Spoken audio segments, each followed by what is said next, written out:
सोलापूर जिल्ह्यातील राजकीय घडामोडींना वेग आला आहे। सांगोला तालुक्याचे माजी आमदार दीपक आबा साळुंखे हे अखेर भाजपच्या वाटेवर असल्याची मोठी आणि ठोस माहिती समोर आली आहे।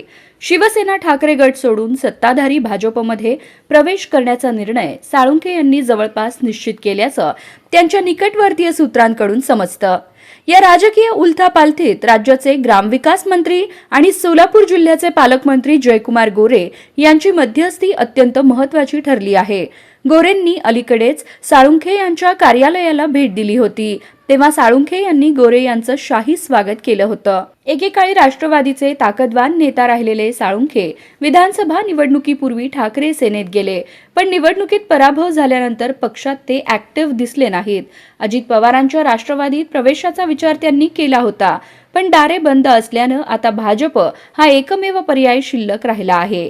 साळुंखेंच्या रूपानं भाजपला सांगोला तालुक्यात एक वजनदार नेता मिळणार आहे। स्थानिक स्वराज्य संस्थांच्या निवडणुकीच्या पार्श्वभूमीवर साळुंखे यांचा करिश्मा भाजपसाठी उपयोगी ठरेल असा विश्वास पक्षश्रेष्ठींना वाटत आहे।